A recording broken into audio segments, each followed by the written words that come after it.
Hold on. What? Our day is not over just yet. Woohoo! USA! We have an action-packed hour for you 6 p.m. drivers. Would I rather be feared or loved? Easy, both. I want people to be afraid of how much they love me. Matt Skraby wraps up a full day of live and local sports talk. And that is the whole problem with aliens. You just can't trust them. Occasionally you meet a nice one, but usually they turn out to be some kind of big lizard. The Skraby Show starts now on 97.3 The Fan. Hello and welcome into the Skraby Show for November 26, 2024, Thanksgiving Eve. Hope you enjoyed Gwen and Chris and Annie and Elston and Ben and Woods today. Ben and Woods back tomorrow morning for one last show. Annie and Elston back tomorrow for one last show. And then I believe you're going to be hearing Ben and Woods on the way home tomorrow in the Gwen and Chris slot. Now, people may be asking, why are you guys taking the day off and no one else is? Well, for me, I'm taking the day off because we got a little bit of a scheduling snafu in our family, and we can't really do Thanksgiving on Thanksgiving, so we're going to do Thanksgiving tomorrow. So think about that, everyone. While you are all doing whatever you're doing on Thanksgiving Eve, I'm going to be eating my Thanksgiving I'm going to be eating my Thanksgiving meal. And I already said it earlier. I'm not a big Thanksgiving food guy. I don't know why I haven't liked it. I'm not a big turkey. I like turkey in my sandwiches, but I don't necessarily like turkey on my plate. I know it doesn't make any sense. I'm very picky when it comes to eating. And I am very weird about what I eat. Like, I won't eat chicken wings off the bone because I cannot stand it. It grosses me out to eat off of the bone. But, like, one of the grossest things, I think, for me during the Thanksgiving holiday is my great-grandma. Bless her. She is no longer with us. But she really loved the turkey innards. And it's so gross. Like, the turkey neck. Like, I know people eat that, but why? What is there about a turkey neck that you want? Also, like the heart and the liver, all that stuff. Yeah, this is why I'm not a big Thanksgiving guy. I'm not really. I'm actually very happy that I live in a day and age where I could just go to the grocery store and pick up my turkey instead of having to, like, find a turkey and actually take the turkey down and then clean the turkey and then cook the turkey. I'm just really happy that we're in that place right now. I mean, Chris said that Abraham Lincoln invented Thanksgiving earlier today, which we did fact check. The Pilgrims actually invented Thanksgiving. Abraham Lincoln just made it a federal holiday, which is great. Good for Abraham Lincoln. But I can't even imagine how hard it was to come up with a Thanksgiving dinner back in the Pilgrim days in like 1600s. There's no yams that you can go to the grocery store for. I mean, the cranberries were actually cranberries that were picked off of like a bush. So, I'm just happy we live today. Dominic says, my mom loves the turkey neck. Yeah, I'm over it. Dan says, turkey breast roast, Skraby. Ken says, heart and the liver are the best nectar meant for soup. Ugh. The water heater factory. I feed that to my cats. You know, I might feed Lucky something tomorrow, my dog. Let's do the roll call real quick. We got Katrina, we got Nate, we got Thomas, we got Maria, we got Dominic, Abraham, Brandon, birthday boy. Is it your birthday, Brandon? If it is, happy birthday, man. Thank you for checking in. We got Ken, we got Nate, we got Dan, we got the water heater factory. All of the above. We're just going to have fun tonight. We're not going to get too serious. We're just going to, talk about some of the ancillary sports stories. And we'll start with the Padres because I don't feel like I've been talking about the Padres at all lately. But it is that time of the baseball year where not much is happening. Some players are signing, some trades are happening, but not much is going on. And we started the show today with a question. Should the Padres bring back Kirby Yates? Yeah, Yates. Kirby Yates is a former Padre, as we know. He was great with the Padres. I think he was a fan favorite, and then he ended up, pitching his way out of a Padre uniform because he had such a great season with the Padres. But last year, Kirby Yates had one of the best seasons of his career. And as we were saying on the show earlier, Kirby Yates is someone who can be a setup guy. He can be a closer if you need him. He could be a seventh inning guy if you need him. He's got that the split figure fastball that is really good for him. Last year he went 7-2 on the season as a closer, 1.17 ERA, 61 games, 33 saves, 85 strikeouts, .827 WHIP. Now, I don't know that Kirby Yates, it's not as easy as me just saying, hey, Padres, go get Kirby Yates. Because I know that other baseball teams are going to want the services of Kirby Yates.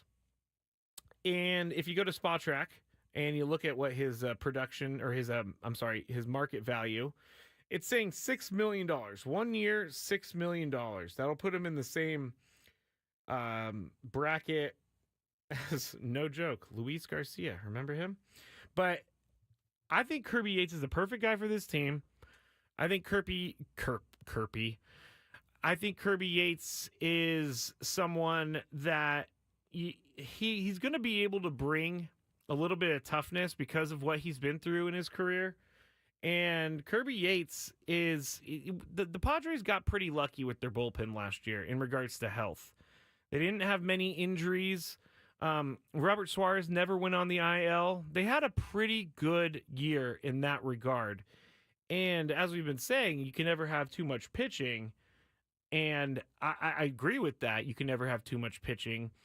I say, if Abraham's saying it too, for the right price, you bring in Kirby Yates. Now, if he's going to want $10 million or something like that, I don't think that's the right price. Because he's going to be kind of a utility guy, utility pitcher. He could close, he could set up, and he could do the seventh inning.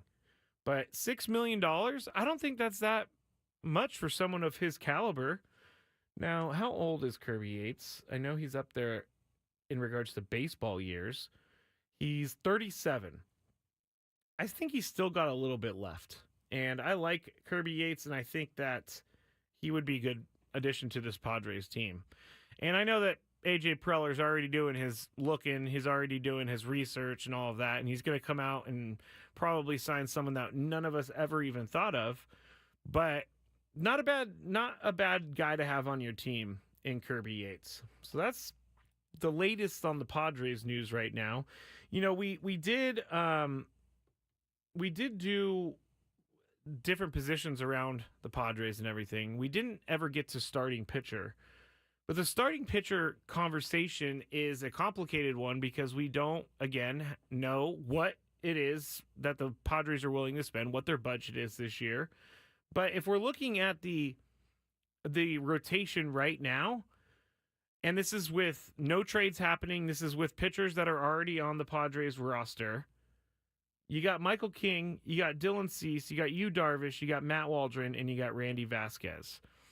Now, Joe Musgrove, of course, is going to be on the IL all next season because of the Tommy John surgery.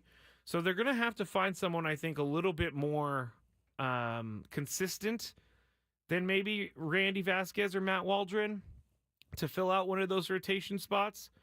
But another name that we've mentioned on the show and that I've been thinking about a lot lately is Shane Bieber. He is a free agent. He's coming off of Tommy John surgery. I think Shane Bieber is the perfect guy for the Padres. He's a veteran pitcher. You know what he's going to get. You know what he's going to give you. And he's probably looking at some sort of 1 year prove it deal because coming off of a Tommy John, I don't think many people know what's going to happen with Shane Bieber, so I don't think they want to offer him something long term. But the Padres are in a spot right now where they are just a few pieces away from making that deep playoff run to the World Series. And honestly, what A.J. Preller did last year by filling in those spots was what he needs to do this coming year. They don't need a complete overhaul. We all know that. What they need is the certain right people being brought in and buying into what the Padres are doing right now. I think a lot of players around the league know that the Padres are a good team, and I think a lot of players around the league would probably want to play for the Padres because of how good they are, if they can make their money, which is always the thing, because you only have a finite window for making money as a pro athlete. So you got to take advantage of that. But the Padres, they're just a few pieces away from another outstanding roster, and that's going to be needed going into next season, because the window that they have to win a World Series, it's not like closing quickly, but it's closing. The door is starting to get towards being closed. I couldn't find a better way to say that. And they're going to need to win here next year, hopefully, but they're going to need to win and win a lot and win in the playoffs and win a World Series here in the next 2 to 3 years, because Manny's not getting younger. Xander's not getting younger. They're still going to have, obviously, Jackson Merrill, Fernando Tatis Jr. as a part of everything. But it's getting to a point where they have to make that run, or else they're in danger of missing out on the run that they're supposed to make while they were in this sort of window. And I think it's going to be something that they are going to, I think they're going to be able to accomplish it next year. Again, we've said this on this show in Gwyn and Chris, but it takes sometimes a lot of failure to get over the top and end up winning a championship. And as much as it's hurt everyone throughout the years, I do think that it feels that much better when you do get that championship. So I really am looking forward to seeing how AJ Preller crafts this roster. And it's kind of like the inner baseball nerd in me is looking forward to seeing how he does it, because I don't know that anyone really knows how he is going to go about this offseason or what they're going to spend. But that is what's in front of them. So I think Shane Bieber would be great. I think Kirby Yates would be great. I don't know if they're going to bring back David Peralta. They're going to bring back Donovan Solano. And I think that they can get those guys back, but are they still going to have that magic? We'll find out. We will find out. All right, let's go to the chat. J-Max says, we have had a lot of failure already, and man, those were some rough times. Rough times are necessary sometimes. They're necessary because it makes it that much better when you do win. And losing and coming up just short is character builders. I fully agree and think that when you go through something bad, you're benefiting from it, because you're learning from it. You're learning how to do things maybe a different way. You're learning mindsets. You're learning all of the things that you need to be successful in the playoffs. And so, yes, failures have been hard lately, especially this year. It was hard this year, but think about where this team was at in the game 2 of the NLDS, where everybody believed that they were going to go to the World Series. Fully believe that that's going to be the same spot we're in next year, where we believe that the Padres are going to go to the World Series. Abraham, what does Abraham says? If we get eliminated next year or do not make the playoff, the Padres organization would need to come up with a new plan. I mean, I don't think it's going to be World Series or bust for the Padres. Like, if they don't win, it's a complete failure. They need to blow it up. But if they don't make the playoffs, I do think there's definitely something wrong with not making the playoffs next year. This team is too talented to not make the playoffs next year. This team is has too many veterans on this team to not make the playoffs next year. If they don't make the playoffs next year, then that is a failure. But I'm not going to call it a failure if they don't win the World Series, because that's tough. That's tough. All right. Coming up on the Skraby Show, we're going to go through some of the NFL coach hot seat meter, and we're going to go through some of those guys, and we'll talk about whether or not they're going to be fired or if they're on the hot seat. And then we're going to have a little bit of a potpourri at the end of the show, as I like to do. And my daily gripe is something that has come about lately a lot and I don't know if anybody else is like this, so I'll describe it when I get to the Daily Gripe at the end of the show. But strap in, enjoy the ride. Skraby Show back shortly on 97.3 The Fan. Make the most of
Back here in the Odyssey Palace, 97.3 The Fan, the Skraby Show, Matt Skraby with you. I got 2 college basketball games on the TV right now, both in Vegas. One of them has a way cooler name than the other one. The one the Aztecs are playing in is called the Players Era, or Players Era, just the Players Era. The other one is called Terry's Chocolate. Let me get the exact thing. Terry's Chocolate Vegas Showdown. I'd rather go hang out at the Players Era, even though Terry's Chocolate Vegas Showdown has Kansas and Duke playing right now. Kansas #1 team in the country. Duke trailing by 10 at this point in time. So maybe actually I would go to the Terry's Chocolate Las Vegas Showdown. All right. So I just want to say one thing to my nieces right now, because apparently they're watching at home and they are down here for the Thanksgiving holiday. So I'm looking into the camera and saying hello to my niece Adeline and hello to Rosie. Love you guys, and I'm so happy that you are down here. I don't get to see you as much as I wanted to, but every time you do come down, we have a good time. Like on Sunday when we went and saw my other niece, and we just hung out, and we tried to watch the 49er game together, and, it wasn't a great game, as everybody knows. Ended up losing to the Packers. Not just losing to the Packers, getting destroyed by the Packers. That was hard to handle for all of us in the household. But hello, Adeline. Hello, Rosie. I will be home a little bit later. We got some people on the chat saying hello to you as well. So just know that you're loved. And, if I'm going to be in this mood of being thankful, I am thankful for my nieces because they did get me or help me get into the right point in my life where I could turn it around. If you don't know, I'm a recovering alcoholic. Coming up soon, very soon, like 2 weeks, I'll have 8 years without a drink. And those 2 girls are very instrumental in helping me get to where I'm at today, because I wouldn't have a relationship with them if I was still drinking. So there you go. All right. Let's get into... I don't know if I want to talk about the lady from earlier because I still am really bothered by it. I might wait until the next segment to talk about the lady from earlier. If you haven't heard, I got into a little tiff with a lady on the walk. It was my fault, but she had a little bit of attitude with me. So I just I went a little crazy. I'll say that. I'll save it for the next segment. The NFL coach hot seat meter. We're getting to that point in the year where NFL coaches, you either know if they're going to keep their job or if there's a question about keeping their job or if they're going to be fired before the season even ends, which you don't see a lot, but you have seen a couple this year. Or at least you saw the Jets fire their coach. And then, you know what? Everything has gone worse for the Jets ever since then. So it didn't help there in that regard. But we're going to start with a simmer and then move our way up through the coaching meter.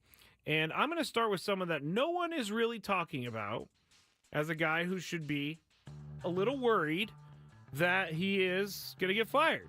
And I'm talking about Browns head coach Kevin Stefanski. Kevin Stefanski took over the team in 2020. He went 11-5 that year. He's been a coach of the Browns for 5 seasons now. This is his 5th season. First year he went 11-5. Second year he went 8-9. 2022 he went 7-10. Last year he went 11-6. Now his first year that he was the coach of the Browns, he took them to the playoffs and they beat the Steelers in the first round. And that was the one I think Kevin Stefanski did. He was at home because he had COVID, so he wasn't allowed to coach. But I would say that was his finest year. I know they went 11-6 last year. Joe Flacco came out of nowhere and helped them get to the playoffs. But when they got to the playoffs, they quickly folded and went the other way. Overall, he's 40-38 as the head coach of the Browns. I think that Kevin Stefanski is not as good of a coach as people think he is. I didn't like the way he handled the Baker Mayfield situation when Baker was with the Browns. He pushed Baker out the door. Baker kind of took all the blame for what was going wrong with the team at the time. But look at Baker right now. Baker Mayfield is playing amazing. He got the Bucs into the playoffs last year. They're doing great this year. He doesn't have his he at points has not had both of his best receivers in Chris Godwin and Mike Evans, still willing his team to victory all the time. And I didn't like the exit of Baker Mayfield from the Browns. I forgot where he coached for a second. It's one of those days, everybody. But he's the lowest on the list because he's not going to get fired. I can't see that. He also, has been standing by Deshaun Watson, and maybe that's a whole thing. The ownership makes him do that. But still, come on. Stand up for yourself. Say you don't want Deshaun Watson to play anymore. I don't know how much he was involved in bringing Deshaun Watson to Cleveland, but I'm just not a fan of Stefanski. Now, the next up on the list is Gerard Mayo. He's from the Patriots. He's the head coach of the Patriots. He took over from Bill Belichick, so obviously he's going to get a little bit of leeway here. He's going to get a couple years to prove that he could do it, but I would say this year has not really gone the way the Patriots wanted it to, and I'm not even talking about wins and losses. I'm more talking about some of the things that have happened on the field, off the field. Gerard Mayo calling his players soft. It's not the Patriot way right now, and it could end up being the Patriot way, but I don't think he's going to get fired. So maybe he even goes higher than Kevin Stefanski on the not going to get fired list because he's in his first year, and I don't see Robert Kraft completely changing his mind and going the other way. Now, here's one that I saw that I thought was ridiculous. And the Bengals have not played great this year. And, for the last couple years, they're kind of up and down. You can't really get a real feel for the Bengals. But Zach Taylor, the head coach of the team, he brought them to a Super Bowl. And he revived this entire franchise. I guess you could say that Joe Burrow revived the entire franchise. But Zach Taylor came in 2019, and, they didn't have a great season that year. But once they drafted Joe Burrow, everything turned around. He went 2-14 in his first year as the Bengals head coach. That was already going to be a bad year. 2020 was a tough year with the COVID year. Then in 2021... they went 10-7, and they ended up going to the Super Bowl and losing to the Rams. In 2022, they went 12-4. And the reason it's 12-4 is because of the game with Damar Hamlin did not count, so they did not count that towards it. But in 2022, they ended up going to 3 playoff games, and they won 2 of them. So another deep playoff run for the Cincinnati Bengals. Last year, they went 9-8. Joe Burrow got hurt halfway through the year. He was out for much of it, and they had to rely on backup quarterbacks. So 9-8, didn't make the playoffs, but also he didn't have his best player. This year, there's no excuses this year. The team is 4-7. They have not played great this year. At times they've played great, but they haven't really played great consistently at all. And they're probably not going to make the playoffs this year. But I don't think that's enough for him to be fired. In 6 years, he's 41-51-1 with the Bengals. But I would say he keeps his job just because of what he's done for the franchise since he took over. They've never, ever been a relevant team. Well, I can't say never, ever because they went to the Super Bowl in the 80s. But for the most part, most of my life, the Bengals have been irrelevant to the NFL. And Zach Taylor brought him back to relevance. J-Mac says that defense for the Bengals not helping, though. Yeah, I agree. That defense right now is not great. They're going to have to do something about that. But I don't think Zach Taylor should be on the hot seat. Next on the list, you may be surprised, but Mike McCarthy is the 3rd on my list, or 4th on my list, of guys that aren't going to get fired. Because Mike McCarthy, as much as the Cowboys have been a disaster this year, they've been really good for the most part, under Mike McCarthy. He's 46-32 as the head coach of the Cowboys. He went 12-5 3 straight seasons. He made the playoffs 3 straight seasons. I believe he was eliminated by the 49ers at least 2 of those seasons. Maybe even all 3 of those seasons. But this year has been really, really, really bad. And I don't think Jerry Jones is willing to give up on everything to fire Mike McCarthy and start over. I just get this feeling that Jerry Jones is going to keep Mike McCarthy there.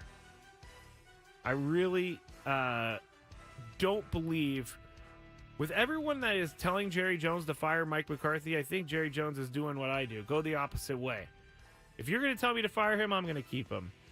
I know it's not been good, and I know that things are always funny when the Cowboys lose, but I don't think it is Mike McCarthy's problem.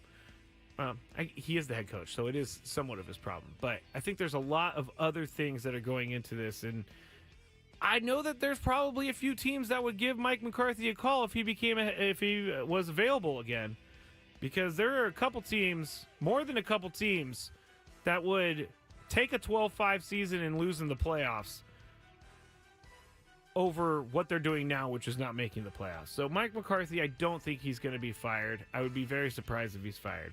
Here's a guy I think could be on the way out. Antonio Pierce of the Las Vegas Raiders. I've said this before. I think that Antonio Pierce is obviously a great football coach. He's a great football guy. He was a NFL player for a long time. But I don't know that he was ready to be a head coach. Head coach is so much different than anybody thinks. Instead of just focusing on one thing, if you're a position coach or a coordinator, you're focusing on every little thing that happens throughout the game. And this year has not been it for the Raiders. I don't think the Raiders thought that they were going to be winning the Super Bowl this year. But this year, I feel like they've taken a step back. And I think that Mark Davis, owner of the Raiders, I think that he maybe made a mistake by hiring Antonio Pierce. And I also think that when he's trying to right a wrong from his past, Mark Davis, that is, because he had Rich Bisaccia take over the team years ago, 3 or 4 years ago, before Josh McDaniel was hired. And Rich Bisaccia was beloved by players on the Raiders. They loved him. They wanted him to be the head coach. But Mark Davis went in a different direction. He didn't listen to the players, and, we all know what happened there. Josh McDaniels got fired in a couple years. But Antonio Pierce, I feel like Mark Davis was trying to right the wrong of not hiring Rich Bisaccia because the players liked him, and players liked him last year. They brought him in. I just don't think he was the guy for the job. Let's go to Doug Peterson is the next one on the list. There's a couple more coaches that are on the hot seat, but Doug Peterson, I can't tell what in the world the Jaguars are going to do with Doug Peterson. The owner of the Jaguars Shad Khan seems to be a guy who wants to let things play out. But, Doug Peterson went 9-8 in 2022 with the Jags, 9-8 in 2023 with the Jags, and he's 2-9 this year. He's 20-25 overall. I also think he's a good football coach with a bad team. He won a Super Bowl, and he got ran out of Philly so fast after he won that Super Bowl. I feel like Shad Khan's going to keep him because there are only a certain amount of coaches out there that you could feel really confident taking over your franchise. And although Doug Peterson hasn't had the results this year, 2-9 is not great, I think that Doug Peterson's going to stay. I think he is going to stay. Let's go to Brian Daboll, New York Giants head coach. Brian Daboll is an interesting one. I think Brian Daboll is in danger of being fired because the players are over it. And when you just kind of make decisions without notifying the players why you did that, you don't have to tell them at the time why you did something, but once the news hits that you're releasing Daniel Jones, you should probably go and talk to your players. And Brian Daboll, he's kind of acting like everything is just rosy, and it's definitely not rosy. with the New York Giants right now. You got Malik Neighbors calling him out, saying it wasn't DJ's fault. I just want you to hear Brian Dable talking to the media, reacting to Dexter Lawrence and Malik Neighbors' comments. I thought our guys played hard. Go back and evaluate the tape. There was certain plays that you want back. We talked about some of the missed tackles that happened offensively, some of the negative plays, particularly in the first half. We had 17 plays, and that created some third and longs that we didn't pick up. Didn't control the time of possession, but the guys played hard. They played with effort. Just didn't do enough. That is the sound of a coach that knows he's lost the locker room. To me, at least, he's kind of just ignoring it. If I was a head coach, and I know that I'm not, and I'm not even close to being an NFL head coach, and the PR team might really hate me for doing this, but I might just be honest. Be like, yeah, things were bad. Things were said yesterday, but we talked about it. We're trying to get on the same page. We're hoping things can move forward. That's what I would say. Instead of, hey, yeah, guys are great. Everything's good. We didn't play great yesterday, but hey, I think everything's great. That answer is tone deaf, and that answer is one, to me, of someone who is not sure of the pulse of his team. And after this week, I don't know how you could go on with Brian Dable. I really don't know how you can go on with Brian Dable. It's just so hard for a team to get back behind a coach after seeing what's happened to some of their teammates and friends. Final one, I think he's gone. Matt Eberflus. With the Bears, he took over in 2022. He was 3-14. 2023, 7-10. This year, 4-7. He's had 2 high draft picks at quarterback in the NFL. Hasn't made either one of them. Hasn't made it work with either one of them. And it just continually looks like he's overmatched. And the Browns. The Bears are not going to sit around and waste Caleb Williams' 5 years that he has on their team due to the rookie contract structure. They want someone that can come in and help him right away. And I think they're going to go with someone who's very offensive-minded. And I think Matt Eberflus is counting the days until he is gone. And unfortunately, I don't like to talk about people like this, but it is the NFL, and it's a results-based business. The guy's 14-31 in 45 games coached in his career. That's not great. And I'm surprised that they went into this year with him. But not many head coaches either get gifted 2 quarterbacks like Justin Fields and Caleb Williams. And you bungle both of them, it's your walking papers right there. That's how you get fired, is you bungle 2 first-round draft pick quarterbacks. Justin Fields seems to be okay. Caleb Williams, we'll see what happens. But there we go. I think Matt Eberflus is going to be the guy who is most likely to be fired, and Kevin Stefanski, the guy who is most likely not to be fired, even though I think he should. Clay in South Bay wrote, and Clay in South Bay is a big-time listener. He listens a lot during the Padres season. He said, Skraby, it's funny that you mentioned my Browns coach. I will say I, too, hated the way Baker left. It was very similar to the way the Chargers parted with Drew Brees. It wasn't a good way for people to go out. And that stuff sticks with people. People remember that.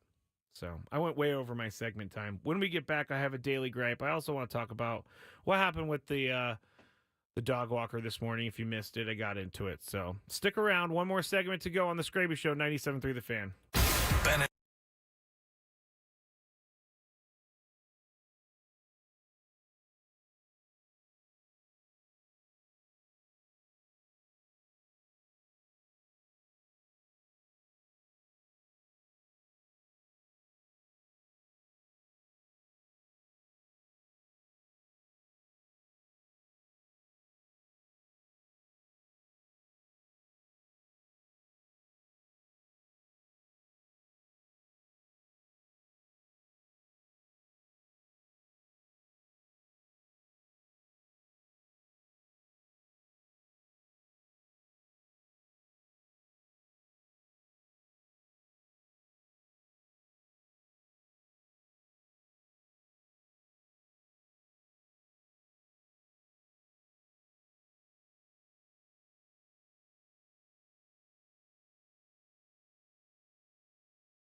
Final segment of the week for me.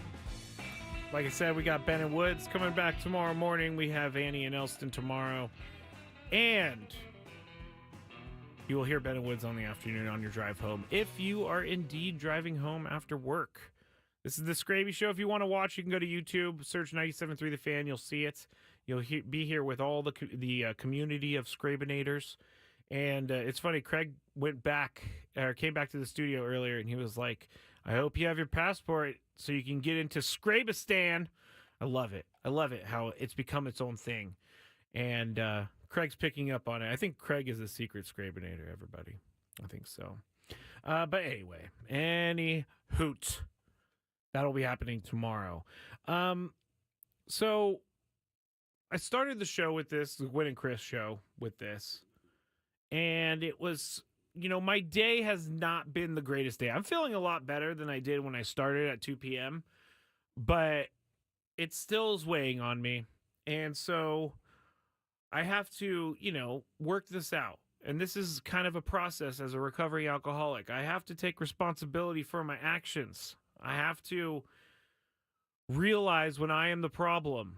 I have to put my ego aside and tell myself that, hey, you are a crazy person. You need to walk the other way. Well, so this is what happened. I was walking my dogs this morning, and I had them off leash in a leash-only area. So first, I will say, I am in the wrong for this.